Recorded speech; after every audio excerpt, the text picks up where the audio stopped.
వాక్యాన్ని జ్ఞాపకం చేసుకుందాం. లూకా రాసినటువంటి సువార్తమానము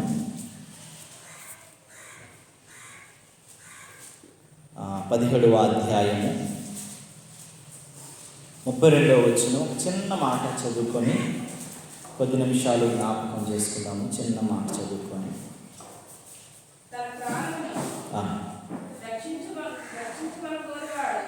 ఎక్కడ అమ్మ చదువుతున్నాము? లూకా సువార్త 17వ అధ్యాయం.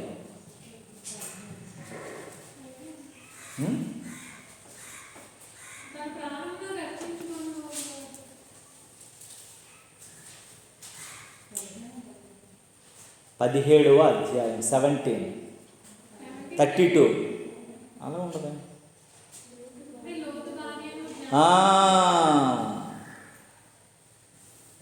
ఏమని రాసింది అక్కడ? ఒక చిన్న మాట అక్కడ ఉంటుంది. ఏమని రాసిందమ్మా అక్కడ? అది 4 పదాలు కలిగినటువంటి చిన్న మాట. లోతు భార్యను జ్ఞాపకము చేసుకొనుడి.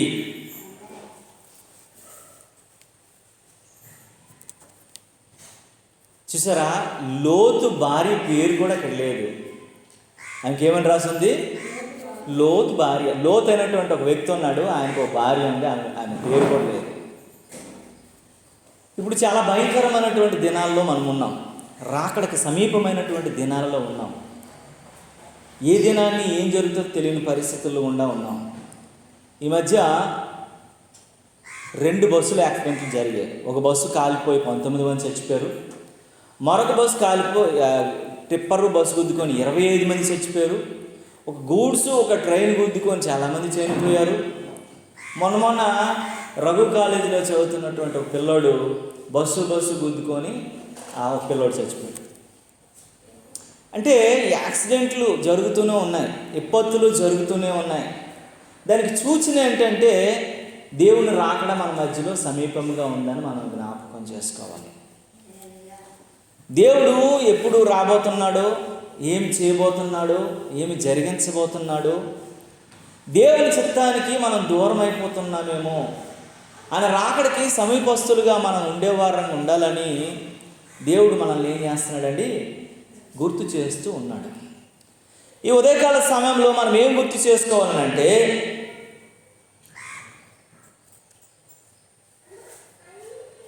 స్టాటిస్టిక్స్ ప్రకారం ఒక రీసెర్చ్ తేలింది ఏంటి తెలుసా? వ్యాక్సినేషన్ వేసుకున్న వాళ్ళు ఎక్కువగాను హార్ట్ అటాక్ కానీ, లేకపోతే బ్రెయిన్ హార్ట్ అయినా బర్న్ అయిపోతుంది, బ్రేక్ ఇదైపోతుంది, లేకపోతే బ్రెయిన్ అయినా ఎక్కువ మంది అలా చచ్చిపోతున్నారంట. ఇలాంటి భయంకరమైనటువంటి విపత్తుల గుండా మనం బ్రతుకుతున్నటువంటి పరిస్థితుల్లో లోతు భార్యను జ్ఞాపకం చేసుకోండి అని భక్తుడైనటువంటి లోతు భార్య ఎక్కడ ఉంటుంది అసలు? యాక్చువల్గా ఆదికాండంలో ఉంటుంది.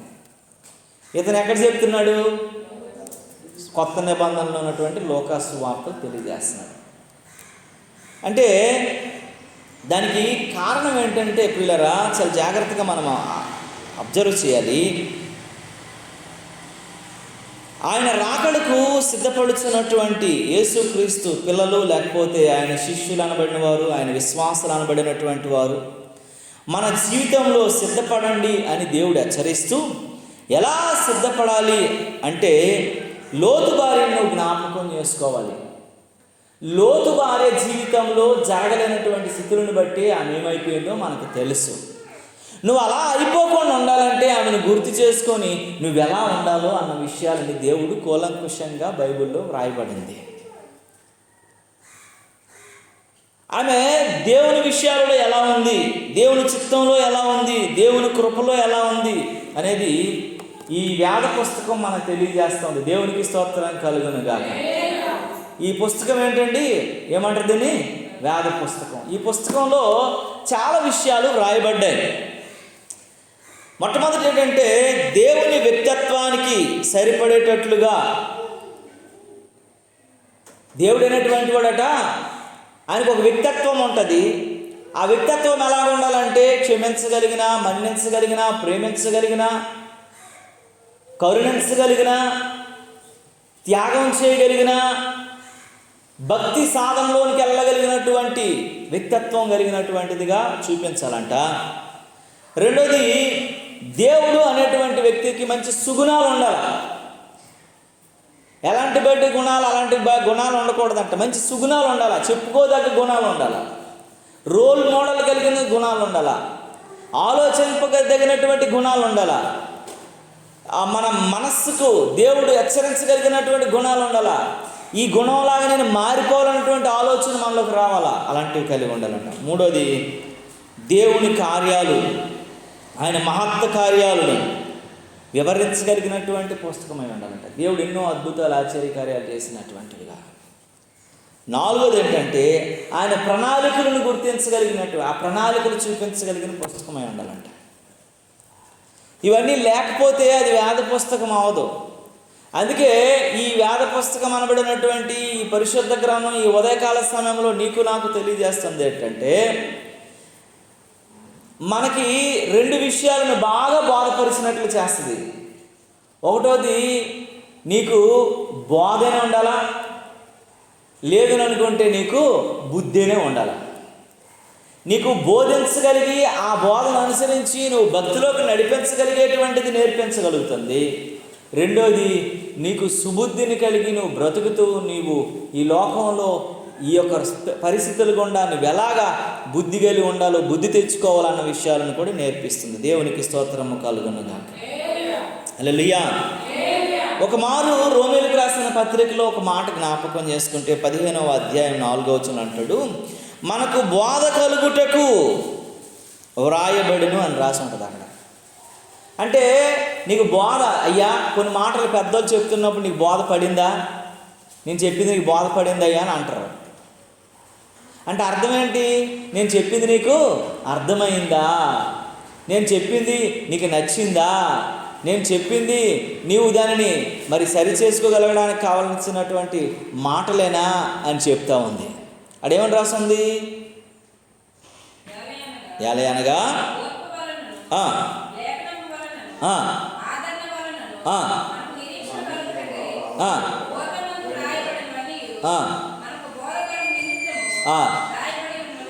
నీకు రాయబడినటువంటి మాటలన్నీ కూడా అన్నట పూర్వమందు మనకు దేనికి కలుగుట్టు కట్టండి, బోధ కలుగుట్టుకు రాయబడ్డాయి, నీకు అర్థం కావడానికి రాయబడ్డాయి.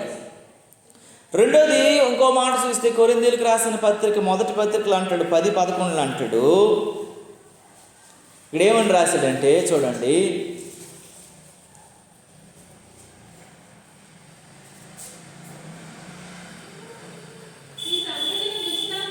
ఈ సంగతులు మనకంటే దుష్టాంతములుగా, అంటే అర్థం ఏంటి? దుష్టాంతం అంటే అర్థం ఏంటమ్మా?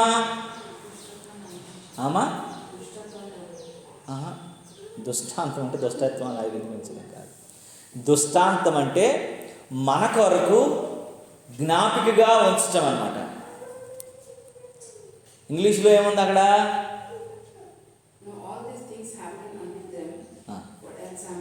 అది మనకు అదేంటంటే శాంపిల్ అంటది. ఇదిగో ఇలా ఉంటుంది నీ పరిస్థితి, ఇలా ఉంటుంది నీ స్థితి, ఇలా ఉంటుంది నీ పరిస్థితి, ఇదిగో శాంపిల్ చూడు ఒకసారి, ఆమె ఎలాగైపోయింది, ఈడు ఎలాగైపోయాడు, ఇతను ఎలాగైపోయాడు, ఆడు ఎలాగైపోయాడు అని చెప్పడానికట ఒక దుష్టాంతంగా మనలట. అది దేనికి ఉంచాడు? నీకు బుద్ధి కలుగుట్టుకు. దేనికి ఉంచాడు అది? బుద్ధి కలుగుట్టుకు. ఫస్ట్ ఏంటి దేవుడు చెప్తున్నాడు? నీకు బోధ కలగడానికి. ఇది నీకు దేనికటమ్మా? బుద్ధి కలగడానికి. దేవుని సన్నిధిలో దేవుని బిడ్డలంగా దేవుడు అనుగ్రహించినటువంటి కృపను పొందుతూ దేవుని యొక్క స్వాస్థ్యాన్ని సంపాదించుకోవలసినటువంటి మన జీవితాల్లో ఈ మాటలు ఈమెను మనము జ్ఞాపకం చేసుకోవాలంట. ఎవరిని? లోతు భార్యను జ్ఞాపకం చేసుకోవాలంట. అందుకే నీకు బుద్ధి కలగాలన్నా, నీకు బోధపడాలన్నా ఇలాంటి వ్యక్తులను మనం ఏం చేసుకోవాలంటండి? జ్ఞాపకం చేసుకోవాలి. ఆమె విశ్వాస జీవితం, ఆమె భక్తి జీవితం, ఆయన జీవన విధానం ఎలా ఉందో అన్న విషయాలు మనం కొద్ది నిమిషాలు జ్ఞాపకం చేసుకోవాలి. ఎందుకంటే చరిత్రలో చాలా విషయాలు రాయబడ్డాయి. కొన్ని విషయాలకి చరిత్ర లేదు, కానీ బైబిల్ పరమైనటువంటి ప్రతి విషయానికి ఎవిడెన్సెస్ ఉన్నాయి. హిస్టారికల్ ఎవిడెన్సెస్ లేకుండా ఏమీ జరగలేదు బైబిల్ని. అందుకే ఈ ప్రపంచం అంతా కూడాను బైబిల్ని విశ్వసిస్తుంది. ఎక్కడో చాలా తక్కువ, కానీ మ్యాక్సిమం అన్ని దేశాలు కూడా బైబిల్ని విశ్వసించడానికి గల కారణం ఏంటంటే ఎవిడెన్స్తో కూడినటువంటి ఇవన్నీ మనుషులు ఎందుకు చెప్పారనంటే ఈ విషయాలన్నీ కూడాను లోతుబారిని గూర్చి నీకు బుద్ధి తెచ్చుకోవాలని, లోతుబారిని చూసి నీకు బాధపడాలని, లోతుబారిని బట్టి మనము జ్ఞాపకం చేసుకోవాలని దేవుని వాక్యము చెబుతూనే ఉంది. దేవుని నామానికి మహిమ కలుగును గాక. ఈమె పేరును కూడా రాయలేదు బైబిల్ గ్రంథంలో, లోతు భార్య అని రాసి పడేశారు. కానీ ఈమె వలన మనం చాలా విషయాలు నేర్చుకోవచ్చని దేవుని వాక్యం చెప్తుంది. మొట్టమొదటి విషయం ఏంటంటే పిల్లరా, ఈమెను గూర్చి మనము 3 మాటలు మనము జ్ఞాపకం చేసుకోవాలి. నెంబర్ 1 మాట ఏంటంటే చూడండి, ఆధిక్యతలు పొందినది కానీ ఆధ్యాత్మికత సంపాదించుకోలేనిది అయిపోయింది. ఆధిక్యత పొందింది, ఆధ్యాత్మికత సంపాదించుకోలేని వ్యక్తిగా మిగిలిపోయింది. ఏంటి ఆమె ఆధిక్యత అంటే ప్రియులరా, ఏంటి ఆమెకి ఇచ్చినటువంటి ఆధిక్యతనంటే ఆమె ప్రియులరా ఎవరంటేనే చూడండి, ఆమె ఆధిక్యత ఏంటంటే ఆమె ఎవరి కోడలండి? ఆమె ఎవరి కోడలు?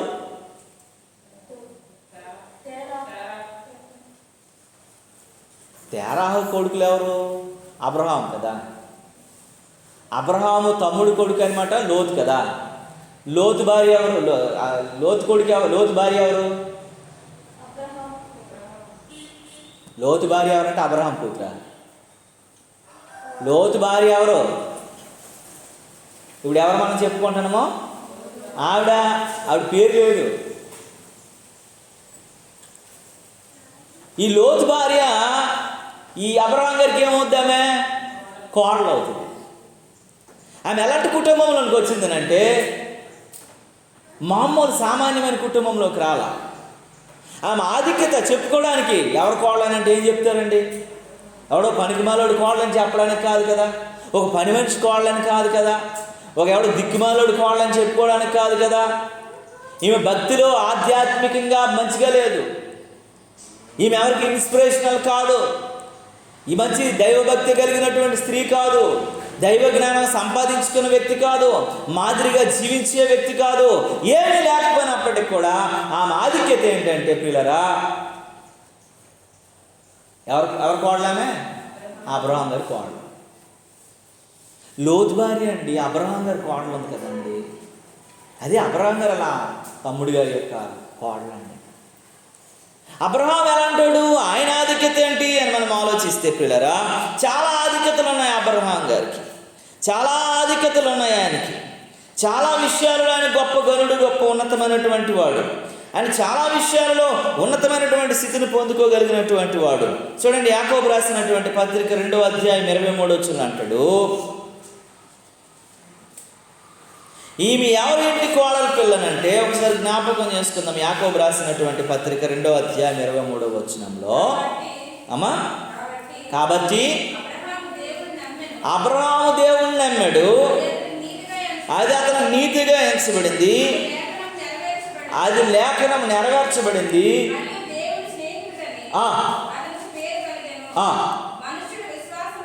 చాలండి. ఆయన ఎవరటండి? దేవునికి స్నేహితుడట. అబ్రహాము కోడలని చెప్పుకోవడానికి ఆమెకి అర్హత ఏంటంటే, అబ్రహాము ఎవరనంటే ఎవరికి స్నేహితుడు? ఈ లోకంలో ఉన్నటువంటి సీఎంకో, పిఎంకో, కలెక్టర్కో, ఆలకీలకి స్నేహితుడు కాదట. ఈ సృష్టిని సృష్టించగలిగినటువంటి సృష్టికర్త అయినటువంటి దేవునికి అబ్రహాము గారు స్నేహితుడు. అబ్రహాము గారు ఆయనకి స్నేహితుడు కనుక అలాంటి వానికి ఈమె కోడలుగా వెళ్ళిందంట. దేవుని నామానికి మహిమ కలుగునగా. హల్లెలూయా, హల్లెలూయా. కనుక నీవు నేను మనం చాలా జాగ్రత్తగా ఆలోచించాలా. చూడండి, ఎవరు సమీపించరానటువంటి తేజస్సులో ఆకాశము సింహాసనము, భూమి తన పాదపీఠంగా చేసుకున్నటువంటి అమరుడైనటువంటి దేవుని, అత్యున్నతమైన సింహాసన అధిష్టానించినటువంటి దేవుని కంటే అబ్రహాం ఏంటండి? ఫ్రెండ్ అట. ఎప్పటికప్పుడు కలుసుకోండి. ఫ్రెండ్స్ అంటే ఎలా ఉంటారండి? 10 సంవత్సరాలకు ఒకసారి కలుపుతారా? 10 సంవత్సరాలకు ఒకసారి మాట్లాడుకుంటారా? రోజు మాట్లాడుకొని, రోజు కలుసుకొని, రోజు ఆనందించగలిగినటువంటి ఉన్నతమైనటువంటి మనిషి అబ్రహాం గారు. అలాంటి ఆయన కోడలనేదట అర్హతను సంపాదించుకొని అబ్రహాం గారి కోడలని, కానీ ఆధ్యాత్మిక మాత్రం జీరో అంట. ప్రార్థనలు ఏమి కలిగినటువంటిది, కుటుంబాన్ని చక్కబెట్టుకోలేనటువంటి స్థితిగతులు కలిగింది, దేవుని చిత్తంలో లేకుండా బ్రతికేది, దేవుని భక్తిలో లేనటువంటి స్థితిలో ఉన్నది, ఎవడు ఏం చెప్తే అదే వినేసింది, లోతును బలవంతంగా మోయాలి, సొదొమకు తీసుకుని వెళ్ళడానికి ప్రయత్నించింది, ఎన్నో రకాలుగా దేవునికి వ్యతిరేక సంబంధమైనటువంటి వ్యక్తిగానే బ్రతికింది. ఈరోజు నీవు నేను మనం ఆలోచించాలా? మనకు దేవుడు ఒక అర్హత ఇచ్చాడు, కానీ ఒక స్థితి ఇచ్చాడు, ఒక ఉన్నతమైనటువంటి ప్రణాళిక బద్ధమైనటువంటి ఒక వ్యక్తిత్వాన్ని ఇచ్చాడు, కానీ నువ్వు ఆధ్యాత్మికంగా దిగజారిపోయిన పరిస్థితులు ఉన్నావేమో నీవు నేను మనము జ్ఞాపకం చేసుకోవలసిన వారమే ఉండాలని దేవుని వాక్యం మనకు తెలియజేస్తాం. దేవునికి స్తోత్రము కలుగునుగాక. చూడండి, రోమీయులకు రాసిన పత్రిక 2వ అర్హత ఏంటంటే, చూడండి ఒకసారి 4వ అధ్యాయం 11వ వచనంలో చూస్తే, అబ్రహాము దేవునికి, అబ్రహాము కోడలైనంత మాత్రాన అబ్రహాము ఏంటి అని మనకు అనుకో. 1వ దానికి దేవునికి స్నేహితుడంట, 2వది చూస్తే ఆయన దేవుని నమ్మిన వారందరికీనట తండ్రి. ఆయన మొట్టమొదటి ఏంటంటే ఆయన ఫ్రెండ్ ఆఫ్ గాడ్. ఆయన 2వది ఏంటంటే ప్రియారా,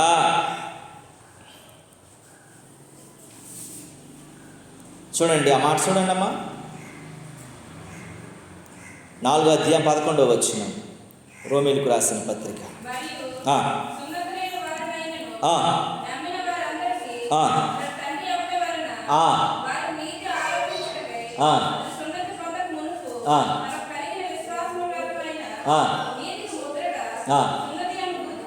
దేవునికి స్తోత్రము కలుగునుగాక.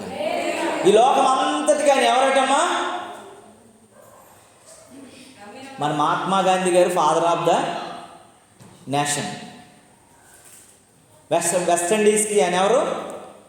Father of the nation. West ఇండీస్కి ఎవరు? Nelson Mandela. అమెరికాకి ఫాదర్ ఆఫ్ ద నేషన్ ఎవరు? Abraham Lincoln. మన ఇండియాకి ఎవరండి? గాంధీజీ. అందుకే డబ్బుల మీద ఆయన ఫోటో వేసుకుంటారు. ఆయన చచ్చిపోయిన రోజు సెలవిస్తారు, ఆయన బ్రతికిన రోజు సెలవిస్తారు. స్వతంత్ర సమరయోధుల్లో గాంధీ గారే తీసుకొచ్చారన్నటువంటి ఆయనకి సానుభూతి తెలియజేస్తారు. గాంధీ గారికి ఇచ్చినటువంటి గౌరవం చాలా ఉన్నతమైన గౌరవాన్ని ఇస్తారు మన దేశం. అంటే ఇప్పుడు రోజు రోజుకి ఆయనకు ఉన్న గౌరవాన్ని తీసేస్తున్నారు అనుకోండి. కానీ దేవుని కృపలో మనం జ్ఞాపకం చేసుకోవాలి, దేవుని కాపుదల్లో మనం జ్ఞాపకం చేసుకోవాలి, దేవుని సన్నిధిలో మనం జ్ఞాపకం చేసుకోవాలి.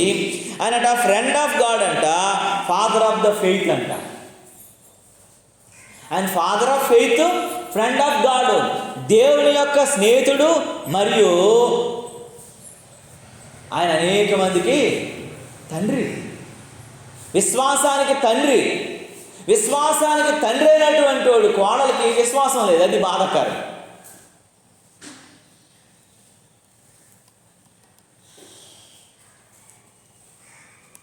నాకు చాలా కొన్నిసార్లు అంటే మనల్ని మన ఇంట్లో మనం చూసినవి మనకు చాలా బాధ అనిపిస్తుంది కదండి. మా తాతగారికి 9 మంది కొడుకులు, 3 కూతుర్లు. మా నాన్నగారు కంటే అందరికంటే మా నాన్నగారు ఆడపిల్లల కంటే పెద్దోడు, 9వ అనమాట. మా నాన్నగారు అంటే అందరికీ ఉద్యోగస్తులు, అందరూ మా ఫ్యామిలీ అందరూ ఉద్యోగాలు చేసిన వాళ్ళే. మన పెద్దనాన్నలు, మా చిన్నాన్నలు అందరూ ఉద్యోగాలు, మా పెద్దనాన్నలు అందరూ చేసిన వాళ్ళే, మా అత్తలు చేసిన వాళ్ళే, వాళ్ళ భార్యలు అందరూ చేసిన వాళ్ళే. మా అమ్మ ఒక్కదానికి మాత్రమే సంతకం తప్ప చదువులేనటువంటి మనిషిని తీసుకొచ్చి పెళ్లి చేశారు మా నాన్నకి. అందరూ వచ్చి ఏమని మాట్లాడతారంటే, మా ఇంటికి వచ్చేసి మాస్టర్ గారు, మా తాతయ్య మాస్టర్గా పనిచేసేవాడు, మాస్టర్ గారు, మీకు ఏంటండి మీ చిన్న కోడల్ని అలా చేసేసారు, బొత్తిగా చదువు లేదండి అని చెప్పేసానంటే, మేమండి విజయవాడ పట్టణం నుంచి ఉద్యోగరీతిగా మేము ఇక్కడికి వస్తే మా ఫస్ట్ అండి రాజగోపాలరావు గారే మమ్మల్ని ఆదరించారు. మేము ఉద్యోగరీతిగా టీచర్గా నా భార్య నేను వచ్చాం. మేము చిన్న ఏజ్లో టీచర్స్గా వచ్చాం. మాకెవరో తెలియదు. మేము ఆ జిల్లాల నుంచి ఈ జిల్లాకు వచ్చినప్పుడు, ఈ మారుమూల ప్రాంతానికి వచ్చినప్పుడు, ఈ శ్రీకాకుళం అనేటువంటి ప్రాంతానికి వచ్చినప్పుడు మాకెవరో తెలియదండి. ఆయన మమ్మల్ని ఆదరించి మాకు ఒక ఇల్లు ఇచ్చి మాకు ఉండమని చెప్పి, మేము ఉన్నామండి, ఏమీ పర్వాలేదని ఒక ధైర్యాన్ని ఇచ్చాడండి. అందుని బట్టే ఆయన అంటే నాకు చాలా ఇష్టం అండి. ఆయనకి ఏదో ఒక రకమైనటువంటి మేలు చేయాలని ఆయన నా కొడుకుని ఆయన కూతురికి నేను ఇచ్చి పెళ్లి చేసుకున్నామని చెప్పాడు. మా నాన్న ఎక్కడికి వెళ్ళినా సరే మా అమ్మ ఎలాంటిదంటే విలన్ లాంటిది. మా నాన్న ఎలా ఉంటాడంటే ఆయనకి ఉద్యోగము ఇల్లు తప్ప ఇంకోటి తెలియదు. ఎలా అంటే మా అమ్మ ప్రతిదానికి అంటే చదువు లేదు కానీ మహా తెలివిగా ఆలోచిస్తుంది, మహాజ్ఞానంగా ఆలోచిస్తుంది. వాదిస్తే ఎవడు వాదించలేడు ఆమెతోటి. మనమే కింద పడిపోతాం తప్ప ఆమె ఎప్పుడు మీదనున్నానని చెప్పే మా మనిషి. నేను చాలాసార్లు మా చెల్లెళ్ళు మేమందరం ఒకసారి కూర్చొని మా నాన్నకి అనేవాళ్ళం, ఏంటి నాన్న అక్షరం ఒక రాని దానికి నువ్వు ఇలా లోబడిపోతావు అంటే, ఏంటి ఇలా మాట్లాడుతుంది ఏంటి అని చాలాసార్లు అంటే, మా నాన్న నాకు పెళ్లి చేసి ఇచ్చాడు కాబట్టి నేను మా భార్యగా నేను ఆమె మాట వినాలని చెప్తుండేవాడు. నాకు చాలా ఇది అనిపించేది, చాలా ఆ అన్యోన్యతను. మా అమ్మ నాన్న ఎప్పుడు కూడా ఒక్కరెక్కడికి వెళ్ళరు, ప్రాణం పోయిన ఒక్కరు వెళ్ళరు, వాళ్ళిద్దరు కలిసి వెళ్తారు. అది ఫంక్షన్ కానీ ఎక్కడికైనా చివరికి మా ఇంటికి వచ్చిన వాళ్ళిద్దరు కలిసి వస్తారు. మా నాన్నకి సరిగా సమయానికి తిండి పెట్టకపోతే మా అమ్మ ఊరుకోదు. ఆయన బాగోగులన్నీ కరెక్ట్గా చూసుకుంటుంది. మా నాన్నకి 7:30 కల్లా టిఫిన్ పెట్టాలా, 5 గంటలకే టీ కానీ కాఫీ కానీ ఇవ్వాలా, 12:30కే అన్నం పెట్టాలా, సాయంత్రం 6:30కే తినేస్తాడు ఆయన. ప్రపంచం బద్దలైపోయి ఎవడు చచ్చిపోయిన అనవసరం, ఆయనకి సమయానికి మాత్రం ఇచ్చేయాల. మా అమ్మ చదువు లేకపోవచ్చు గాక, మా అమ్మకి జ్ఞానం లేకపోవచ్చు గాక, మా నాన్నను చూసుకోవటంలో ఎన్నోసార్లు పోరాడుతుంది. ఈమె కనేస్తూ ఉంటుంది, మా ఇంట్లో కరెక్ట్ టైంకి పెడతామేంటమ్మా, మీ ఇంటికి వచ్చి చాలు అంత టైమే మారిపోతుంది అనేసి. మీకు ఎందుకు చెప్తున్నాను తెలుసా, చదువు లేని మా అమ్మ కూడా మా ఇంటిని సంస్కరించుకోవటంలో సరిగా ఉంది. కానీ లోతు భార్యకి అబ్రాహాము కోడలై ఉండి కూడా, ఉన్నతమైనటువంటి తెలివి జ్ఞానం ఉండి కూడా, చదువు తెలివి ఉండి కూడా ఇల్లుని కానీ పిల్లల్ని కానీ సంస్కరించుకోవటంలోన సరైనటువంటి సభ్యత లేని వ్యక్తి. చదువుకున్నోడి కంటే సాకులోడే మేలని చాలామంది అనేవారు కదండి ఊర్లోని. ఎందుకనంటే వాడే మంచిగా పనికిరాని దాన్ని కూడా పనికి వచ్చినట్లుగా తెల్లగా మార్చేస్తూ ఉంటాడు.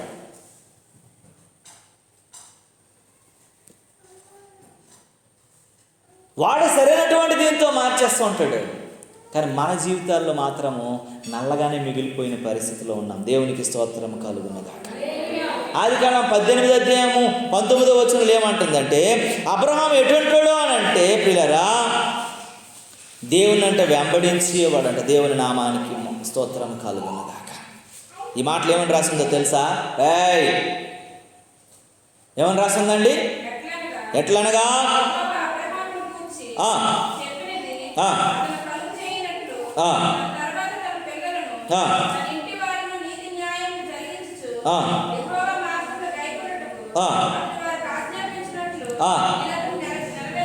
దేవునికి స్తోత్రము కలుగును. దేవుని మాట ఎలాగ నెరవేర్చాలో, దేవుని మాట ఎలాగ తప్పిపోకూడదు, దేవుని కొరకు ఎలా బ్రతకాలో అంతా తూచా తప్పకుండా జీవించాడు అబ్రహాం. అబ్రహాం ఎలాంటివాడండి? మనలాంటివాడేనండి. ఒకప్పుడు పూజలు చేసుకున్నాడే, మనలాంటి విగ్రహారాధన చేసుకున్నాడే, సత్యాన్ని తెలుసుకున్నాడే. అబ్రహాం ఏం చేస్తాడండి? ఊర్లంట బొమ్మలు అమ్ముకుండేవాడు. దేవుళ్ళు బొమ్మలు, దేవుళ్ళో దేవుళ్ళో దేవుళ్ళో అని తిరుగుతుండేవాడు. తిరుగుతూ వస్తుండగా ఒక దగ్గర మన ఊర్లో ఏముంటాయండి, బస్ స్టాండ్ల దగ్గర చిన్న షెడ్లు కట్టి ఉంటాయి కదా, ఆ షెడ్లు కూర్చున్నాడట గంపతో బొమ్మలన్నీ పట్టుకొని. కూర్చుంటుండగా ఆ గంప ఏదో కొంచెం ఇలాగ జారిన తర్వాత అందులో పెద్ద బొమ్మ అనమాట జారి కింద పడిపోగానే అయ్యో నా దేవుడు పగిలిపోయాడని చెప్పేసి అబ్రహాము బెంబోలు ఎత్తిపోతున్నాడట. కొంతసేపు తర్వాత దేవుడు పగిలిపోవడం ఏంటి అని ఆలోచన వచ్చింది.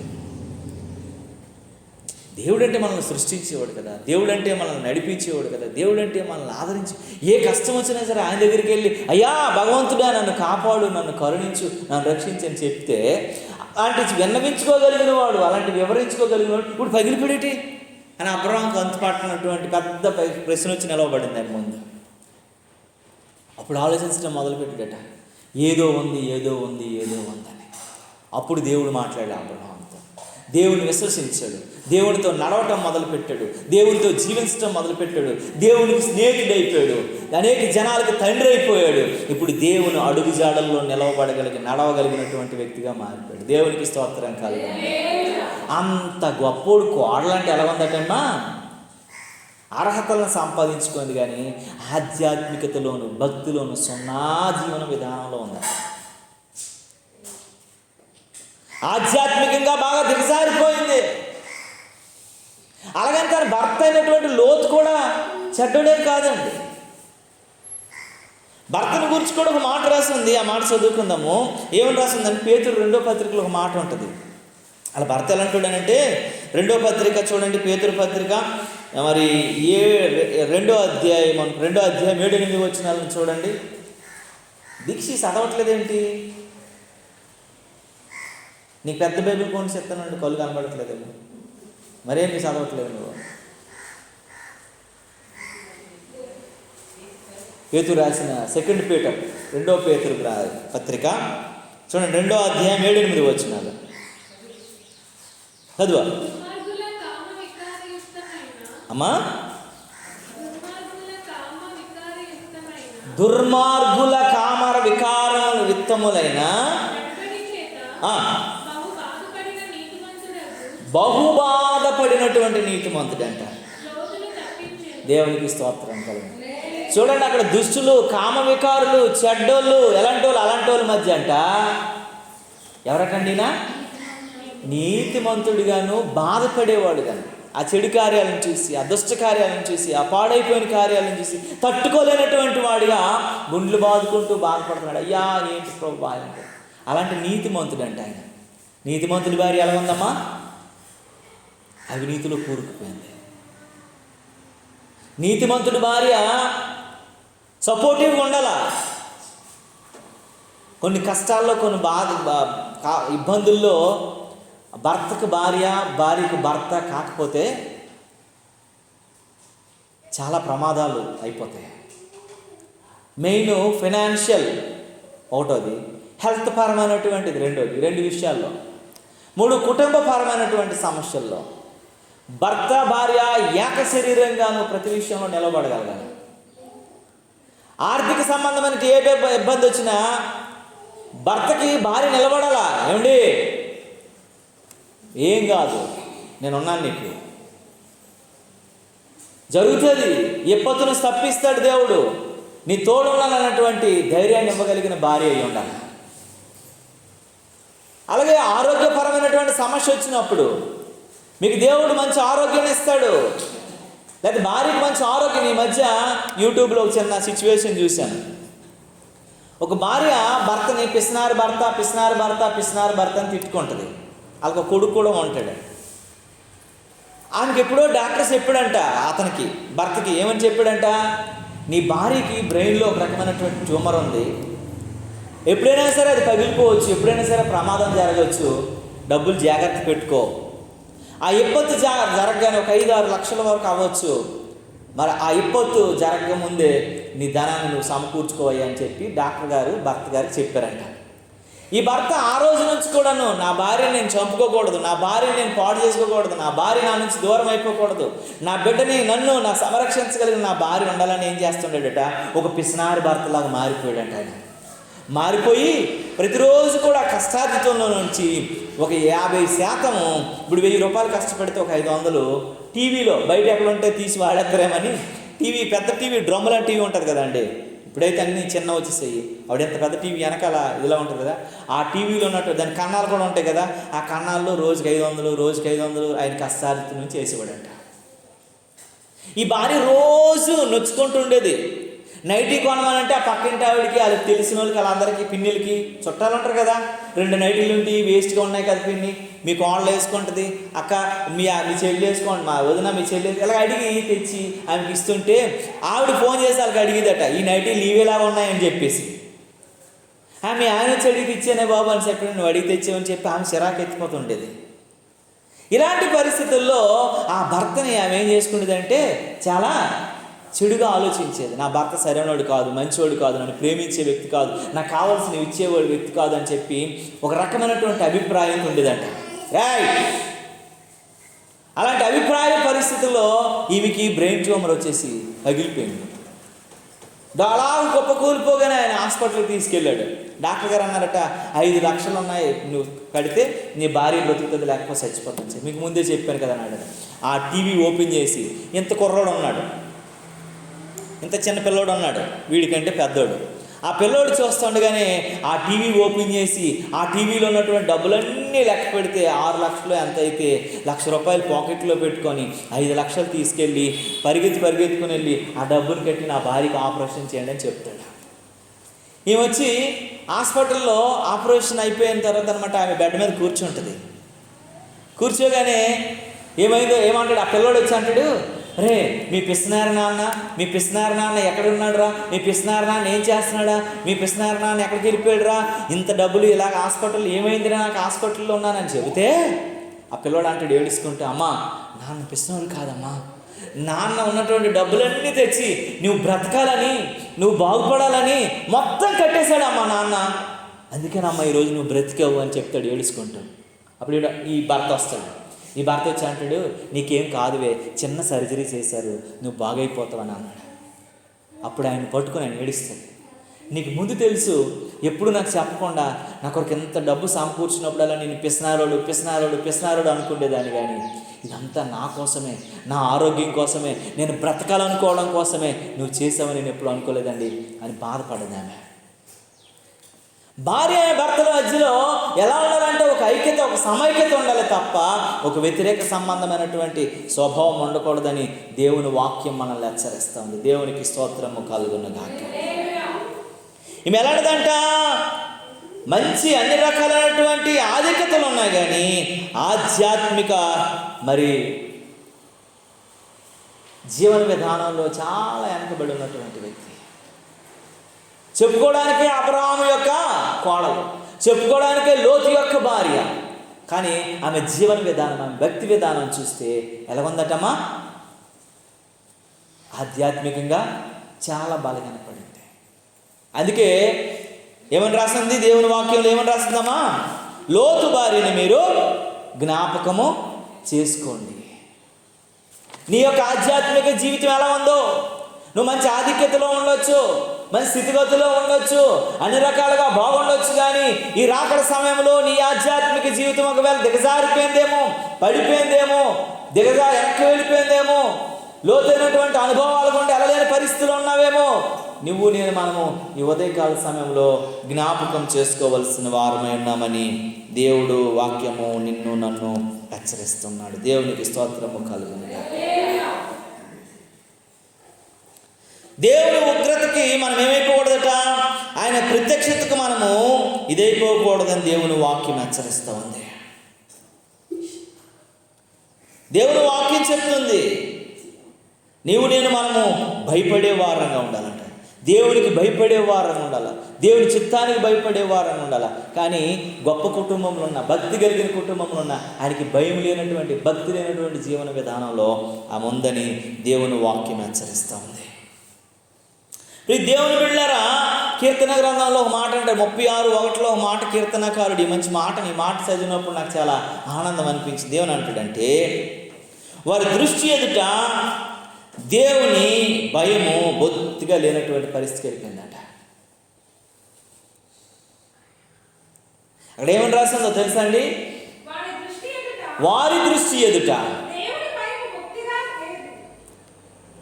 దేవుని దృష్టి ఎదుట, దేవుని ఎదుట ఆవిడకంట దేవుని భయం అసలు లేదంటండి.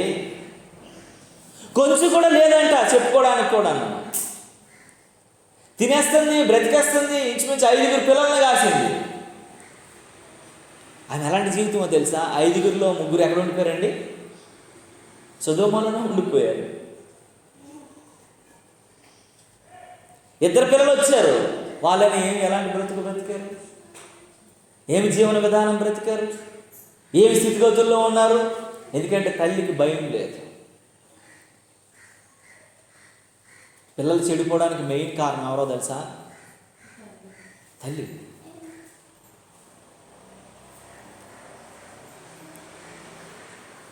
ఎందుకంటే తండ్రి భయపెడతాడు, తండ్రి సకలం తీసుకొచ్చిస్తాడు. తండ్రి చెప్తాడు, తల్లి ఏం చేస్తూ ఉంటుందనంటే ఆయన కోపాన్ని, ఆయన మంచితనాన్ని ఏం చేస్తూ ఉంటుంది? అణిచేస్తూ ఉంటుంది. అరే నేను చెప్తాను కదా, పర్వాలేదు కదా, అవును కదా, అలా కదా అని ఏం చేస్తూ ఉంటుంది? వాళ్ళకి ఒక సపోర్టివ్గా నిలబడినప్పుడు పిల్లలు ఏమైపోతారట? చెడిపోతారట. బైబిల్ గ్రంథంలో మీకు చెప్తాను మాట. మీ పసిపిల్లలు ఉంటున్నప్పుడే వారి కొరకు మనం ప్రార్థించే వారం ఉండాలట, కన్నీరు కార్చే వారం ఉండాలట. అప్పుడు వాళ్ళు పెద్ద అయినప్పుడు మనం ఏం చేయము? ఏడవమని బైబిల్ చెప్తుంది. విలాప వాక్యాలు అంటాడు. నువ్వు పెద్ద అయిన తర్వాత ఏడకుండా ఉండాలనుకున్నట్లయితే చిన్నప్పుడే వారి కొరకు, మన పసిపిల్లలు ఉన్నప్పుడే నువ్వు వారి కొరకు రోధించే వ్యక్తిగా, కన్నీరు కార్చే వ్యక్తిగా, ఏడ్చే వ్యక్తిగా ఉండాలని దేవుడు వాక్యం చెప్తుంది. దేవుడు మాట్లాడుతున్నాడు. ఆ మాట విలాప వాక్యాల్లో చూడండి ఒకసారి. విలాప వాక్యాలు 2వ అధ్యాయం చూడండి, 19వ వచనం అనుకుంటా. చూడండి ఒకసారి ఆ మాట.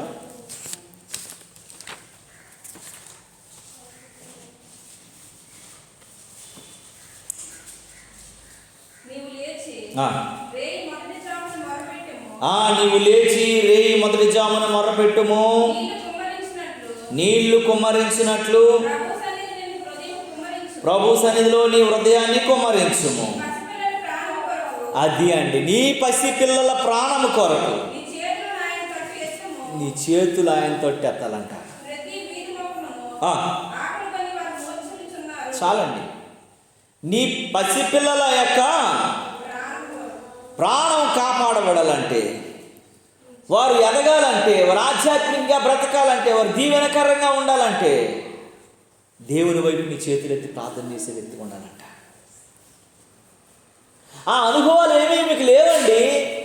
అందుకే అంటున్నాడు, లోతు బారిని మీరు జ్ఞాపకం చేసుకోండి. అనుభవాలు లేవు. పసిపిల్లల కొరకు ఉదయాన్నే ప్రార్థన. అయ్యా నా పిల్లలు నువ్వు ఇచ్చావు, వారు శాపంలోకి వెళ్ళిపోకుండా, వారు పాపంలోకి వెళ్ళిపోకుండా, వారు లోకంలోకి వెళ్ళిపోకుండా, వారు ఆధ్యాత్మికంగా ఎదగటంలో ప్రభువా నీవే నీవే నీవే ప్రభువా నడిపించు అని నువ్వు ఎప్పుడైతే వారు పసిపిల్లలుగా ఉంటున్నప్పుడే ప్రార్థన చేస్తావో, వారు పెద్ద అయినప్పుడు ఏం చేస్తారటమ్మా? నువ్వు ఏడం, నిన్ను ఏడిపించు. వాళ్ళు చిన్నప్పుడే నువ్వు దేవుని దగ్గర వారి కొరకు నువ్వు ఎప్పుడైతే ఏడుస్తావో, ఏడకపోతే వాళ్ళు పెద్ద అయ్యాక నిన్ను వాళ్ళు ఏడిపిస్తారని జ్ఞాపకం చేసుకోవాలి. మరి నీకు ఏడిపించి చూపిస్తారు, వాళ్ళు జ్ఞాపకం చేసుకోవాలా. నాకు ఒక సహోదరుడు తెలుసు, వాళ్ళ నాన్నగారు నేవల్ డాక్యార్డ్లో పనిచేస్తాడు. వాళ్ళకు ఒక కొడుకు ఒక కూతురు బాగా చదువుకుంటుంది. అమ్మాయి డాక్టర్ అయింది, కేజీహెచ్లో ఇప్పుడు డాక్టర్గా పనిచేస్తుంది. ఆ పిల్లని వాళ్ళ అమ్మ ఎంతగా చూసేదంటే ఇంత అన్నమే పెట్టేది. బట్టలు కొనేసేవాళ్ళన్నా, ఏం కొనేసేవాళ్ళన్నా నాచి రకమైనటువంటిది. విశాఖపట్నంలో బ్యారక్స్ అనే ఒక ప్రాంతం ఉంది, పోలీస్ బ్యారక్స్ అంటారు.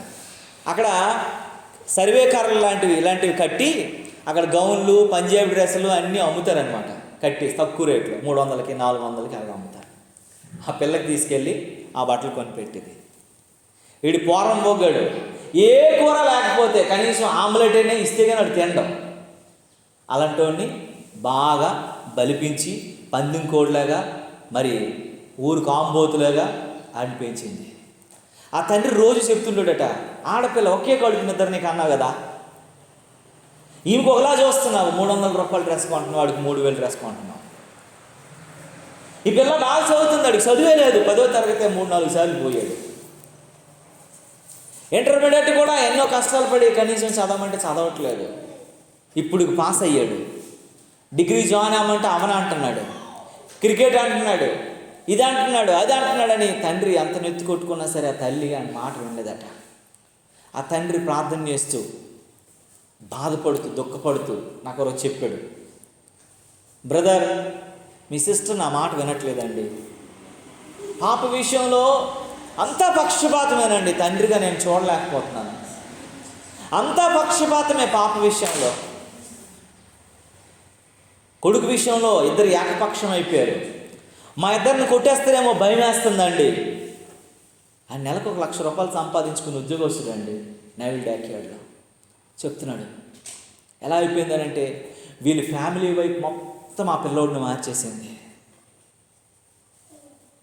వాళ్ళ ఒక రకమైనటువంటి జీవితంలో కలిద్దరు వెళ్ళిపోయారు. ఈ కూతురు ఈ తండ్రి బిక్కుమని బ్రతుకున్నటువంటి స్థితికి వచ్చేసారు. ఒకరోజు అంటే ఏం చేశారో తెలుసా? ఎవరో చెప్పారంటే వాళ్ళ ఇంటి తాలూకు వాళ్ళు, ఇతన్ని చంపిస్తే మీ అబ్బాయికి ఉద్యోగం అవుతుంది అనేసి.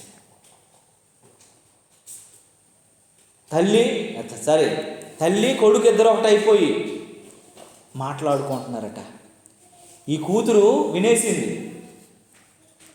ఈ కూతురు వినేసిన తర్వాత ఆ కూతుర్ని చావు కొట్టేశారటండి. మీరు నమ్మరు. అమ్మాయి డాక్టర్ ఉద్యోగం చేస్తుంది, గవర్నమెంట్ ఉద్యోగం. చావు బ్రతుకుల్లో కొట్టేసి బాత్రూంలో వదిలేశారు అమ్మాయిని. బాత్రూమ్కి తాళం వేసి వెళ్ళిపోయారట, నోట్లో గుడ్డ పెట్టేసి. ఏంటి పిల్ల ఇంట్లో ఉండేదే కదా, ప్రార్థన చేయట్లేదు ఏంటి? పిల్లుంటే పాటలు వినిపించేవి, ప్రార్థన వినిపించేది, వాళ్ళ అమ్మ లేదు, వాళ్ళ అన్నయ్య లేదు, ఏం లేదని చెప్పి చూస్తే బాత్రూమ్కి తాళం వేసి ఉందంట. బాత్రూమ్కి తాళం వేయడం ఏంటి? ఎప్పుడు లేదని చెప్పి చూసి ఆ తాళం ఎరగొడితే ఆ పిల్లనమాట రక్తపు మడుగుల్లో పడి ఉందంటండి. అమ్మాయిని వెంటనే హాస్పిటల్కి తీసుకెళ్ళి హాస్పిటల్లో జాయిన్ చేసి ట్రీట్మెంట్ చేసి వాళ్ళ తండ్రి గారికి ఫోన్ చేస్తే ఆ తండ్రి చెప్పే మాట ఏంటో తెలుసా? ఆ పిల్ల చెప్పే మాట ఏంటో తెలుసా? మా ఉద్యోగం కొరకు మమ్మల్ని చంపేయాలనుకున్నారు మా ఇద్దరిని. ఒక తల్లి దుష్టాంతమైనటువంటి స్థితిగతుల్లోకి వెళ్ళిపోతే భర్తనో కూతురనో నవమాసాలు మోసాను, దేవుడు ఆయన ప్రకటనలను తీసి భర్తగా నన్ను నియమించాడు అనేటువంటి ప్రేమ ఆప్యతలు మర్చిపోయినటువంటి పరిస్థితిలో ఉంటారు. ఆ భర్త ఏం చేసాడో తెలుసా? పోలీస్ స్టేషన్కి వెళ్ళి ఈ రోజు నుంచి నా జీతంలో సగం 50,000 వాళ్ళందరికీ ఇచ్చేస్తాను, మాతో ఉండడానికి లేదని చెప్పి దూరం అయిపోయాడు. ఆ పాపను ఆ భర్త ఒక దగ్గర బ్రతుకుతున్నారు, తండ్రి కూతురు. ఆ తల్లి కూతురు వాళ్ళకి నచ్చినట్లు బతుకుతున్నారు, కొడుకున్న తల్లి. నీకు ఎందుకు చెప్తున్నాను తెలుసా? భక్తి లేదండి. చిన్నప్పుడు ఆమె ఏడవలేదు, ఆడు చెడిపోయాడు. ఈ మధ్య ఏమైందో తెలుసా? ట్రైన్లు వెళ్తుంటే ట్రైన్ మీద నుంచి కొన్ని ఐరన్ ముక్కలు తీసుకోవటం, వెళ్తున్నటువంటి సామాన్లు దొంగలించి అమ్మటం, ఆ విషయంలో ఆర్పిఎఫ్లో పట్టుబడ్డాడు. ఆడు చేసింది ఏంటో తెలుసా? కరెంటు వైర్లు ఉంటాయి కదా, ట్రైన్లు వెళ్ళడానికి మధ్యలో వైర్లు ఉంటాయి కదా, రాగి వైర్లు, అలాంటివి పెద్ద పెద్ద కేజీలు అంటే 50 కేజీలు 100 కేజీలు ఆ దుట్టలు దొంగతనం చేసి అమ్ముతూ జీవిస్తూ త్రాగుతూ తిరుగుతాడంట. ఆర్పిఎఫ్లో ఆడిని పట్టుకొని ఆడిని ఎక్కడో జైలుకి ఆడిని పంపించేశారు. ఈమె బెయిల్ కోసం ఎంత తిరుగుతూనే ఇవ్వట్లేదు. ఆడంట 12 సంవత్సరాల నుంచి దొంగతనం మొదలెట్టాడంట. ఎన్నోసార్లు దొరికాడంట, వచ్చేసాడంట. ఆడు గజ దొంగ అయిపోయాడంట. ఆర్పిఎఫ్లు చూపిస్తే ప్రతి రైల్వే స్టేషన్కి వెళ్తే నీ కొడుకు ఫోటో ఉంటాడు, నీ కొడుకు ఎంత దొంగడో తెలుసు అని చెప్పి అడిగింది.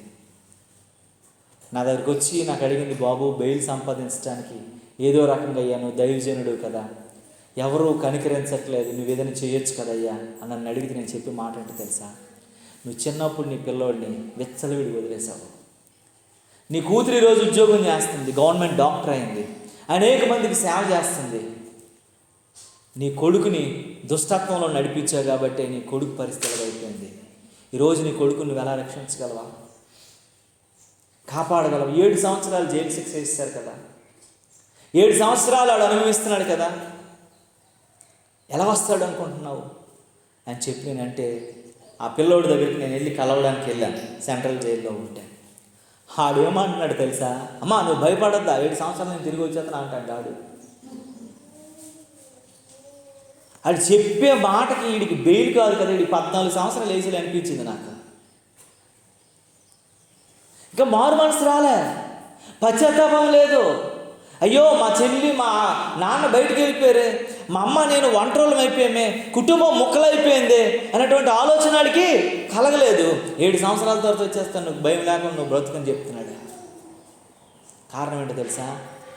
తల్లి పెంపకంలో సరిగా లేనప్పుడు, భయభక్తుల నుంచి దూరం అయిపోయినప్పుడు, క్రమశిక్షణ నుంచి దూరం అయిపోయినప్పుడు ఇలాంటి పరిస్థితులను వారు చూడగలుగుతారని దేవుని వాక్యం చెప్తుంది.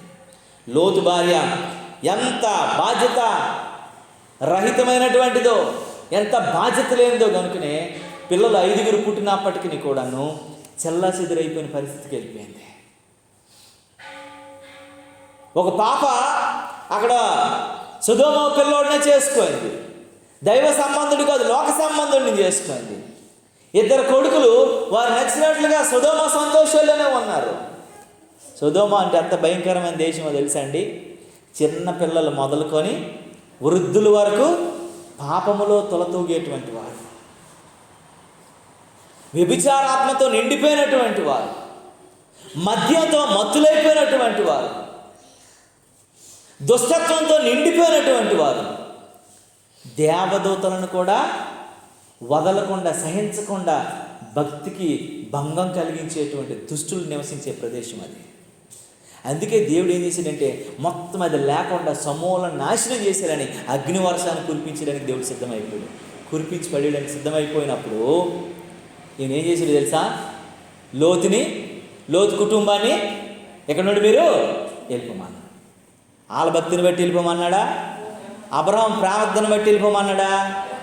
అబ్రహాం ప్రార్థనను బట్టి. చూసారా ఇక్కడ కూడా నా తమ్ముడు ఏదో తప్పు చేశాడు, నా తమ్ముడు భార్య ఏదో తప్పు చేసి అక్కడ బ్రతుకుతున్నారు సొదొమలో, అయ్యా వారు రక్షించమని బేరమాడి పీస్ బేరమాడి కొంతమంది మార్కెట్కి వెళ్తే వాళ్ళు కదలరు, మనకు చోటు ఇవ్వరు, వాళ్ళు కొనరు, బేరం ఆడుతూనే ఉంటారు. ఇంకొక 2 రూపాయలు వేస్తాను, ఇంకొక రూపాయి వేస్తాను, ఇంకొక 3 రూపాయలు ఇస్తాను, ఇదే నడుస్తుంటుంది. వాళ్ళు కొనరు, మనకు చోటు ఇవ్వరు. అమ్మింది అయ్యి తిట్టుకుంటుంది, ఈ కొనుక్కోవడానికి వెళ్ళేవాళ్ళు కూడా తిట్టుకుంటారు. అయినా వాళ్ళకి మాత్రం సిగ్గు ఉండకుండా 5 రూపాయలు తీసుకుని ఇచ్చి అమ్మని అంటుంటారు. నీవు నేను మనం జ్ఞాపకం చేసుకోవాలి, నీవు నేను మనం ఆలోచించాలా, నీవు నేను మనం ఉండాలా. ఏంటంటే మనము చాలా జాగ్రత్తగా గమనించాలి ప్రతి విషయంలో. యోబు భార్యను జ్ఞాపకం చేసుకోవాలా. పసిపిల్లలు అయినటువంటి వారి దగ్గర ప్రార్థన లేనటువంటి పరిస్థితి, వారికి కన్నీరు కార్చలేని పరిస్థితి, ఆధ్యాత్మికంగా ఆమె దినదినం కూడా దిగజారిపోయినటువంటి స్థితి అంట. దేవునికి స్తోత్రము కలుగునుగాక. దేవుడిచ్చి ఆధిక్యతలను ప్రివిలేజెస్ అన్నీ కూడాను చుట్టూ ఉన్నప్పటికీ కూడా బాగుపడలేనటువంటి భ్రష్టత్వంలోకి వెళ్ళిపోయింది ఆమె. దేవుడు మనకు అన్నీ ఇస్తాడని కొన్నిసార్లు ఆధిక్యతలను మనం ఉపయోగించుకోలేని పరిస్థితుల్లో భ్రష్టత్వంలోకి వెళ్ళిపోతామని దేవుని వాక్యం చెప్తుంది. రెండో విషయాన్ని చెప్తాను, అవరోధంలో వచ్చినను అధిగమించలేకపోయినటువంటి వ్యక్తి అంటాను. కష్టాలు వస్తాయి మనిషికి, కానీ అధిగమించలేకపోయింది. ఎందుకనంటే దానికి ఆవిడలో ఉన్నది మొట్టమొదటిగా అవిశ్వాసము, రెండోది ఏంటో తెలుసా? ఆమెలో ఉన్నది ఏంటంటే అవిశ్వాసం ఒకటైతే, రెండోది అవిధేయత ఎక్కువ అంటానికి. విధేయత లేదు. వాళ్ళ మామయ్య గారు కూడా ఒకరికే చెప్పరు కదా, ఎవరైనా వస్తే ఇప్పుడు కృష్ణారావు గారికి చెప్తారు, పార్వతి చెల్లి కూడా చెప్తారు. ఏదైనా చెప్పామనుకోండి, మీ ఇద్దరు వినండి, మీరు ఇలా చెయ్యండి, ఇలా చేస్తే బాగుంటుందండి, ఇద్దరికి చెప్తారు కదా కూర్చుని పెట్టి. ఎవరైనా సరే దేనికైనా ఇన్వైట్ చేసిన ఇద్దరికి చెప్తారు కదా, రండి మా కార్యక్రమానికి అని చెప్పి. వారికి చెప్పి వెళ్ళిపోతారా? ఆ మనుషులు అందుబాటులో లేకపోతే అలా చేస్తారు. అమ్మ అది మంచిది కాదు, అది చెడు ప్రాంతము, అది చెడు ప్రజలు నివసించే ప్రదేశము, మనం భక్తి పరులము, మనం దేవుని బిడ్డలమని అలా మామైనటువంటి అబ్రహాము శారా అయినటువంటి అత్తగారు ఎన్నోసార్లు వారికి వివరించి ఉండొచ్చు.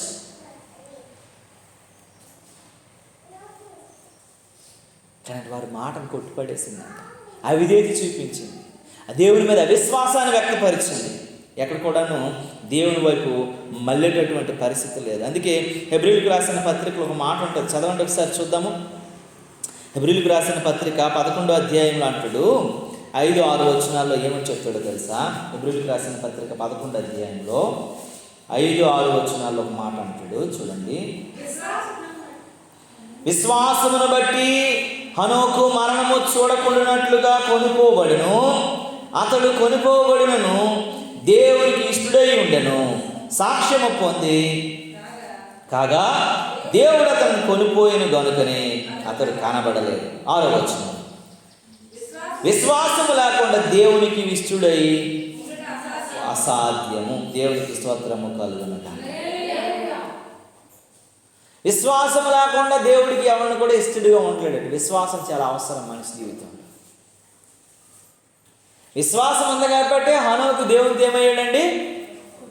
ఎన్ని సంవత్సరాలు ఆయన బతికాడు తెలుసా? 360 సంవత్సరాలు ఆయన లోకంలో జీవించాడు. అవునా? నేను ఏదంటే అది బుర్రొప్తూ పెట్టు. నువ్వు ఎన్ని సంవత్సరాలు బతికాడు ఈ లోకంలో? 60 సంవత్సరాలు బ్రతికాడు. 60 సంవత్సరాల తర్వాత 300 సంవత్సరాలు దేవునితో నడిచాడు. మానవ 60 సంవత్సరాలు విశ్వాసంలో ఉన్నాడు కాబట్టి 300 సంవత్సరాలు బ్రతకటానికి దేవుడు కృప చూపించాడు కదా. 60 సంవత్సరాలే సరిగా లేకపోతే 300 సంవత్సరాలు ఎలాగ బ్రతుకుతాడు? 300 సంవత్సరాలు దేవునితో ఎలా నడవగలుగుతాడు? 300 సంవత్సరాలు ఎలా దేవునితో ముందుకు కొనసాగలుగుతాడు? ఆయనలో అవిధేయత లేదు కనుకనే, అవిశ్వాసం లేదు కనుకనే దేవునితో నడిచాడు కనుక. అందుకే విశ్వాసం లేకుండా దేవునికి ఎవడు కూడా ఇష్టడు. అందుకే ఈమె ఇష్టరాలుగా దేవునికి లేదు. చాలాసార్లు మనం కూడాను అవిధేయతను బట్టి, అవిశ్వాసమును బట్టి దేవునికి మన దగ్గరగా ఉన్నాం అనుకుంటామేమో. దేవుని మందిరానికి వస్తాం, పాటలు పాడతాం, ప్రార్థన చేస్తాం, అన్నీ చేస్తాం. కానీ ఎక్కడో నీలో ఉన్నటువంటి అవిధేయత, ఎక్కడో నీలో ఉన్నటువంటి అవిశ్వాసాన్ని బట్టి దేవునికి నువ్వు ఇష్టడిగా ఉండవు.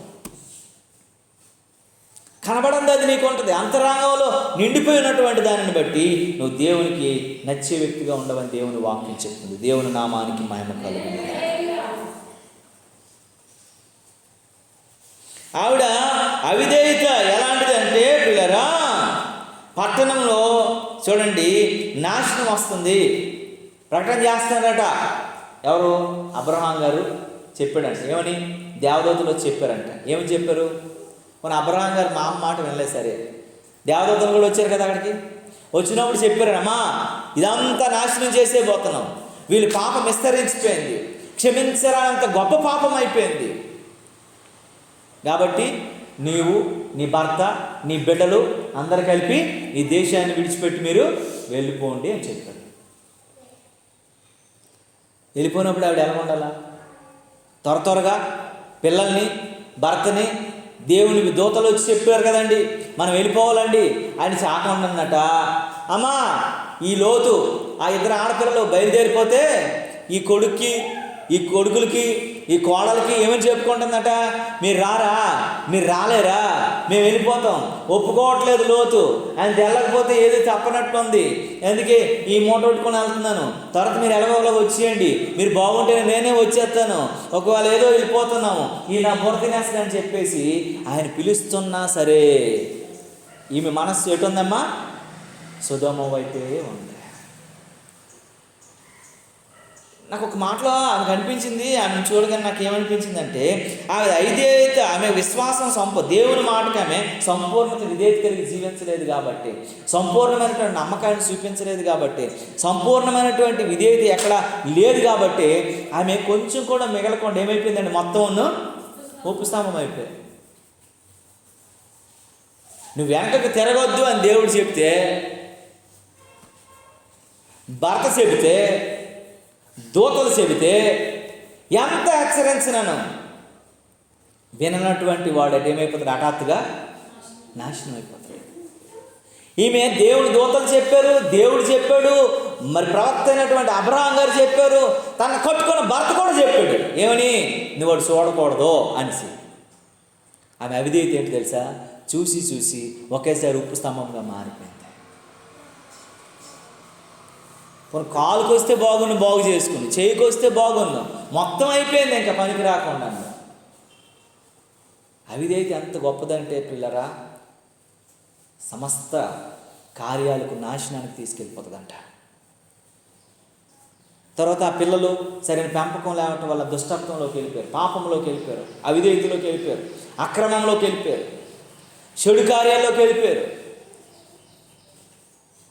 ఒక తల్లి చేసినటువంటిది దుష్టత్వము ఆ పిల్లల మీద కాకుండా, భర్త మీద కాకుండా, కుటుంబం మీద కాకుండా దేశం మీదకి వచ్చేసింది అది.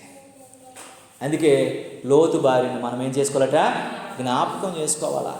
మూడో మాట చెప్తాను ఏంటంటే, ఆత్మీయంగా ఒక్క మాట చెప్పేసి నేను మూడో మాటలు కదండి. ఒక్క మాట చదివి చూడండి. సమూయేలు రాసిన గ్రంథము, నేను త్వరగా ముగించేస్తాను. సమూయేలు గ్రంథం చూడండి. మొదటి సమూయేలు గ్రంథము 15:22 అంటాడు, దేవుడు సెలవిచ్చినటువంటిది ఏమనగా,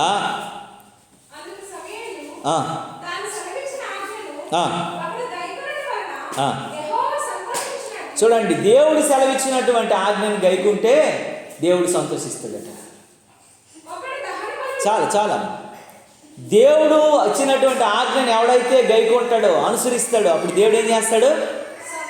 సంతోషిస్తాడు. నువ్వు దేవుడు సంతోషించాలంటే దేవుని మాట నువ్వు వినాల. ఇప్పుడు ఏం చేసింది? దేవుని మాట వినలే. అందుకని ఈవిని బట్టి దేవుడు సంతోషించలేదు. ఈ మాట మీకు అర్థమైందా నేను చెప్పింది? దేవుని చెప్తున్నాడమ్మ అక్కడ, ఎవడైతే దేవుని సెలవిచ్చింది ఏమనగా, ఆజ్ఞను ఒకడు గైకొనును దేవుడు సంతోషిస్తాడు. దానిని బట్టి నువ్వు దేవుని మాట వింటే, బలి అర్పించడం కంటే మాట వినుట శ్రేష్టం. నువ్వు బలి అర్పించడం కంటే దేవుని మాట వినటం శ్రేష్టం. దేవుని చిత్తంకు నువ్వు అప్పగించబడటం శ్రేష్టము. దేవుని మాట్లాడడం, దేవుని యొక్క కృపను పొందుకోవడం శ్రేష్టము. అందుకే దేవుని వాక్యం పదే ఇస్తుంది. కనుకనే తాను పొందిన శ్రమల వలన ఆయన నీకు విధేయత అని చెప్పేసి దేవుని వాక్యం చెప్తుంది. విధేయతకి అర్థం చెప్పిన వినయ మనస్కుడుగా నువ్వు పొందిన శ్రమ అంటే మనకి ఏం నేర్పిస్తుందటండి? విధేయత నేర్పిస్తుంది.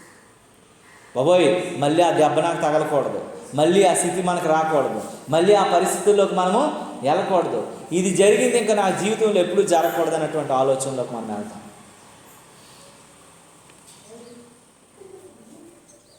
కొన్నిసార్లు మనకి అది గుణపాఠం నేర్పిస్తూ ఉంటుంది. నీకు దేవుడు సంతోషించాలంటే దేవుని మాటను వినాలంట. దేవుని మాట వినడం ఎవ్వరు, పిల్లల తల్లిదండ్రుల మాట వినలేదనుకోండి, మనం కూడా సంతోషించం. మా పిల్లలు ఉదయం లేకమంటే లేగరు. నాకు 4 గంటలు లేచిపోవడం అంటే చాలా ఇష్టము. అయినా అలా గంట టైం ఇచ్చి నేను 5కి లేపుతాను. 5:15 వరకు లేగరు. ఒకడు మాత్రం 5కి లేగిస్తాడు. వీళ్ళు 5:15 అలారానికి లేగిస్తారు. నేను జీవితంలో త్వరగా లేకపోతే, వేగురుపాటు లేకపోతే, సిద్ధపాటు లేకపోతే నువ్వే సాధించగలవు? బద్ధకం అంటే దరిద్రానికి త్రోవ తీస్తుంది. బద్ధకం అన్నది పని చేయకూడదు, దరిద్రానికి త్రోవ తీస్తుంది. బైబిల్ ఏం చెప్తుందో తెలుసా? నిద్రమత్తులు ఏం చేస్తారటండి? పట్టు వస్త్రాలు వేసుకుంటారని బైబిల్లో ఉందా? నిద్రమత్తులు ఎలాంటి బట్టలు వేసుకుంటారు?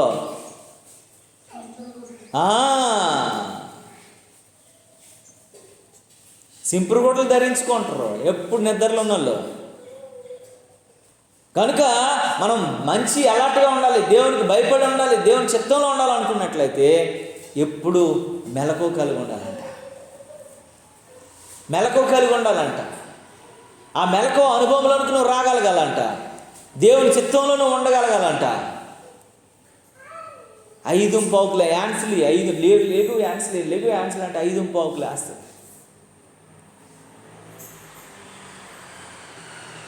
నాకు మరి ఉదయం అని చూడను, తెల్లవారు లేచిందని చూడను, ఎవడేమనుకున్నా ఈవిడన్నా నా అనుకున్నా నాకు సంబంధం లేదు.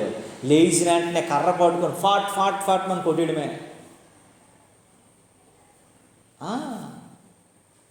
దెబ్బతో లెగిసిపోయి బ్రష్లు పట్టుకొని పారిపోతారు. అప్పుడు ఎందుకంటే క్రమశిక్షణ అనేది చాలా అవసరం మనిషి జీవితంలో. ఆమెకి లేదు కనుకనే ఆమె ఏమైపోయిందంటే దేవుని ఆజ్ఞకి లోబడలేదు కాబట్టి ఆమె ఇన్ని రకాల పిల్లల్ని పాడు చేసుకోండి, భర్తను పాడు చేసుకోండి, కుటుంబాన్ని పాడు చేసుకోండి, పరిస్థితులను పాడు చేసుకోయింది. మూడోదంట, ఆధ్యాత్మిక దండన తప్పించుకోలేకపోయిందంట. అందుకే అంతమంది ఆధ్యాత్మిక దండన వచ్చేసింది. ఏంటి? స్విఫ్ట్ పనిష్మెంట్ అని. స్విఫ్ట్ అనేటువంటిది కారు అని తెలుసా మీకు? మీరు బుక్ చేశారు కూడా ఒకసారి. స్విఫ్ట్ అంటే ఏంటో తెలుసా? కారు పేరు అది కాదు. స్విఫ్ట్ అంటే పరిగెత్తి అంటే స్పీడ్గా వెళ్ళే పక్షి పేరు అది. స్విఫ్ట్ బర్డ్ అని ఉంటుంది. అది చాలా, మీ కారు కూడా స్విఫ్టే కదా. ఎందుకంటే దాని పేరు వాడు పెట్టాడు సుజుకి కంపెనీ వాడు. అంటే చాలా స్పీడ్గా వెళ్తుంది ఆ బర్డ్, పక్షి అది. రైట్, రావాలా? కూర్చోంటారు సరిగా. స్పీడ్గా పరిగెట్టేటువంటిది. అందుకే ఈ మీదకి స్విఫ్ట్ పనిష్మెంట్ వచ్చేసింది. స్పీడ్గా వచ్చేసింది, తట్టుకోలేకపోయింది. వెనక్కి ఇలాగ చూసిందో చూడలేదో వెంటనే ఏమైపోయింది? ఉపస్తంభం అయిపోయింది. ఇంకేంటి అమ్మ అని ఆడపిల్లలు, భార్య అని భర్త చూస్తే ఇలా ముట్టుకుంటే రాలిపోయింది, పౌడర్ అయిపోయి. ఎందుకనంటే నేను మనం జ్ఞాపకం చేసుకోవాలి, మనం ఆలోచించాలి. ఆధ్యాత్మిక దండం మన మీదకి రాకముందే, అలాంటి పరిస్థితులు మన మీదకి రాకముందే దేవుని కొరకు సరైనటువంటి భక్తి సాధనలోకి వెళ్ళగలగాల. కుటుంబాన్ని కాపాడుకోవటంలో, కుటుంబాన్ని కట్టుకోవటంలో, కుటుంబాన్ని నిలబెట్టుకోవటంలో, కుటుంబాన్ని సరైనటువంటి మార్గాల్లో నిలబెట్టుకోవటంలో స్త్రీ పాత్ర చాలా గొప్ప ఘనమైన పాత్ర. అందుకే జ్ఞానవంతురాలు తన ఇల్లును కట్టుకుంటుంది, మూఢురాలు తన ఇల్లును పెరుకు వేసుకుంటుందని రాశాను. జ్ఞానవంతురాలు ఇల్లు ఎక్కడ కడుతుందట? బాండ మీద కడతట. మూఢురాలు ఇల్లు ఎక్కడ కడతట? ఇసుక మీద. అది గాలి వచ్చినప్పుడు, వరద వచ్చినప్పుడు ఆ ఇల్లు ఏమైపోద్ది? కొట్టుకో. అంటే భార్యకే ఎంత ఎందుకు కట్టారు, భర్తకి ఎందుకు చెప్పలేదు ఆ మాటలు? ఎందుకు చెప్పలేదమ్మా? మా స్త్రీలు మీరు ఆలోచన, ఎందుకు చెప్పలేదు దేవుడు?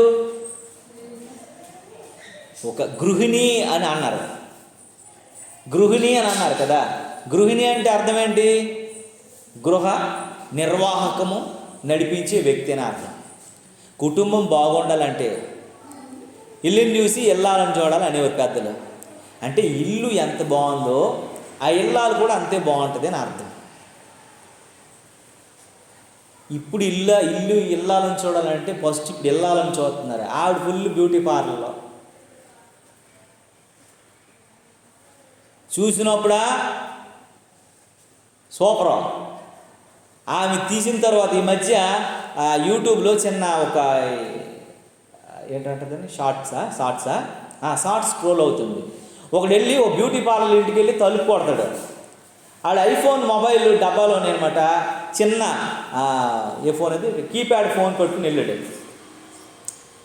ఏమండి ఇదిగోండి మీ గిఫ్ట్, మా మ్యారేజ్ గిఫ్ట్ అండి. ఎందుకండి నాకనంటే మా ఆవిడని మీరు తయారు చేశారు, గొప్పగా తయారు చేశారంటే ఆమె ఐఫోన్ డబ్బా చూసి మురిసిపోతూ ఉంటుంది. థ్యాంక్ యూ అండి అనేసి ఓపెన్ చేస్తుంది ఆవిడ. ఓపెన్ చేయగానే చిన్న కీప్యాడ్ ఫోన్ ఉంటుంది, పాత phone.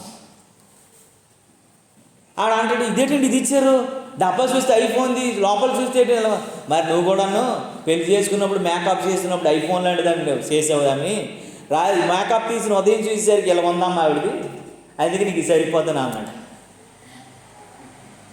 Full makeup, 1/2 KG paste తెచ్చి బెస్ కొట్టేసినంత మాత్రం నువ్వు తెల్లగా కనబడతావు. స్నానం చేసుకుని వచ్చిన తర్వాత అప్పుడు నీ ఒరిజినాలిటీ ఏంటో అర్థమైపోద్ది. ఇది గృహ నిర్వాహకత్వం కాదు. మనుషులకు కనబడవాలని కాదు, రహస్యమందున తండ్రికి నువ్వు ఎలా కనబడుతున్నావు, నీ భక్తి ఎలా ఉంది, నీ జీవన విధానం ఎలా ఉంది, నీ విశ్వాసం ఎలా ఉంది, నీ పిల్లల్ని పెంచే విధానం, నీ గృహ నిర్వహణ ఎలా ఉంది, నిన్ను బట్టే కదా నీ జీవన విధానం ఏంటో, నీ కుటుంబం ఏంటో చెప్పబడుతుంది. కొంతమంది స్త్రీలను చూస్తే చాలా సంతోషం అనిపిస్తుంది. అంటే అతిశయోక్తి కాదు కానీ పార్వతి చెల్లిని కూడా చూస్తే నాకు అనిపిస్తుంది. అందరూ వాళ్ళ ఫ్యామిలీలో ఎవడికి బాగోలేకపోయినా ఈవిడ వెళ్తుంది, ఎవడికి ఏ కష్టం వచ్చినా ఈవిడ వెళ్తుంది, ఎవడికి ఏ లోటైనా ఈవిడ అంటుంది. ఆవిడ మాట నేను రోజు వినే మాట అంటే తెలుసా, నాకు నచ్చే మాట, నేను మెచ్చే మాట, మా కుటుంబం అని అంటది. ఆడికి పెళ్ళామని, పెద్ద మనిషి అవని, చావు అవని, పుట్టుగావని, చాలాసార్లు నీకు తులసి నేను చెప్పాను కదా ఈ మాట, మా చెల్లిచూడు మా కుటుంబం అని అని అంటుందని. ఎందుకో తెలుసా, అందరినీ కలుపుకొట్టి వెళ్తున్నప్పుడే మనకు ఉంటుంది.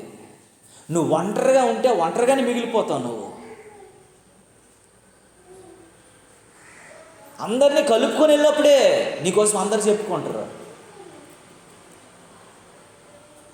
నిన్ను బట్టి సంతోషిస్తారు, నిన్ను బట్టి ఆనందిస్తారు.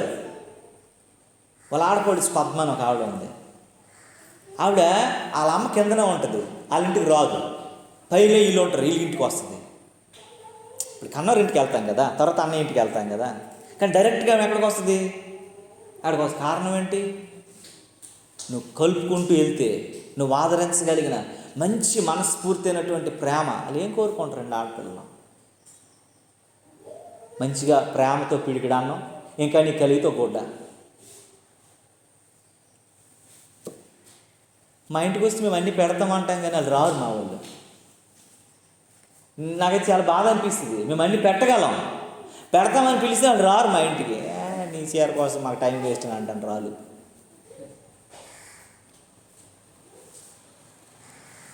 ఒక చెల్లి ఇల్లు వైజాగ్లోనే ఉంది, కానీ మా ఇంటి పక్క నుంచే కారులో వెళ్ళిపోతుంది, రాదు మా ఇంటికి.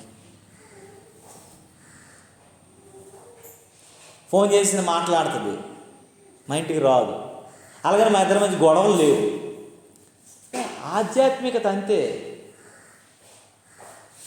ఎందుకంటే ఈ మాటలు చెప్తున్నాను, మనల్ని మనం ఎప్పుడైతే నిర్వర్తించుకుంటామో, ఎప్పుడైతే కట్టుకుంటామో, ఎప్పుడైతే బాగు చేసుకుంటామో, మన బ్రతుకులన్నీ కూడా మంచిగా ఉంటాయి.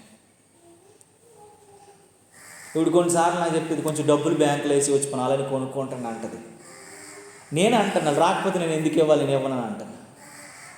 మా ఇంటికి రావాలి కదా, మా గౌరవాన్ని పొందాలి కదా. నాకు ఎప్పుడో బాగులేనప్పుడు ఒకసారి వచ్చారేమో కదా, ఒకసారి వచ్చారు మా చెల్లెళ్ళు.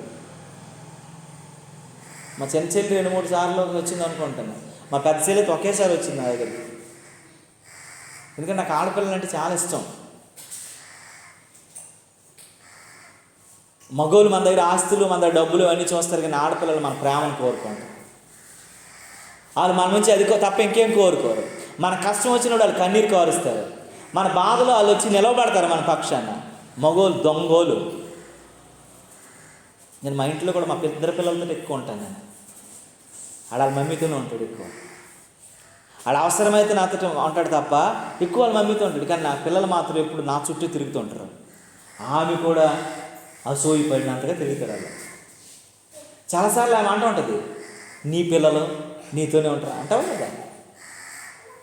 ఎందుకంటే ఆ పిల్లలంటే నాకు చాలా ఇష్టం, నాతోటే ఉంటారు వాళ్ళు, నాతోనే అన్నీ చెబుతారు, నా దగ్గరికి వచ్చేసి ఉంటారు, నన్ను గట్టి కౌగిలించుకుంటారు. ఎందుకంటే ఆడపిల్లల ప్రేమ అంత గొప్పది. ఈ దేవుని బిడ్డలారా, ఆడపిల్లలు అనేటువంటి మీరు మీ విశ్వాసాలను మీరు కాపాడుకునే వ్యక్తిగా ఉన్నారు. ఎవరిని మనం జ్ఞాపకం చేసుకోవాలా? లోతు భార్య. కుటుంబం విచ్ఛిన్నమైపోవడానికి, పిల్లలు పాడైపోవడానికి, లోకంలో కలిసిపోవడానికి కారకురాలైనటువంటి ఆమెను మనం జ్ఞాపకం చేసుకోవాలంట. మొట్టమొదటిది ఏంటో తెలుసా? ఆయన ఆధ్యాత్మికతలు అన్ని అర్హతలు ఉన్నాయి, కానీ ఆధ్యాత్మికంగా సున్నా అయిపోయింది. రెండోది ఏంటో తెలుసా? ఆయన అవరోధాలన్నీ అధిగమించలేకపోయింది ఆమె కష్టాలు వచ్చినప్పుడు. మూడోది ఏంటో తెలుసా? ఆత్మీయ దండన ఆమె మీదకి త్వరగా వచ్చేసింది. అవన్నీ రాకముందే దేవుని నువ్వు జ్ఞాపకం చేసుకోవాలి, దేవుని శక్తిని జ్ఞాపకం చేసుకోవాలా, లోతు భార్యని జ్ఞాపకం చేసుకుంటూ దేవుని రాకడ కొరకు సిద్ధపడాలా. దేవుడి మాటలు మనలో జీవించినట్లుగా ప్రార్థన చేసుకుందాం, కళ్ళు మూసుకున్నట్లయితే. ఈ దేవుని బిడ్డ, నేను ఎలా ఉంది, మన జీవితం ఎలా ఉంది, మన పరిస్థితి ఎలా ఉంది? దేవుడి నుండి కోరుకుంటున్నాడు. దేవుని చిత్తానికి నువ్వు ఒకవేళ వ్యతిరేకం ఉన్నావేమో, దేవుని దృష్టికి అనుకూలమైన పరిస్థితుల్లో లేవేమో, దేవుడు నిన్ను ప్రేమిస్తున్నా, దేవుడు కృప చూపిస్తున్నా, దేవుడు వాత్సల్యత నీ పైన చూపిస్తున్నా, దేవుని కరుణ హస్తం నీ పైన కొమ్మరిస్తున్నా, నువ్వు ఒకవేళ అలా లేవేమో, ఈ దేవుని బట్టి ఒకసారి నువ్వు జ్ఞాపకం చేసుకొని అంటుండగా మన మధ్యలో ఉన్నటువంటి సిస్టర్ స్వర్ణలత గారు ప్రార్థన చేస్తారు ఈ సమయం.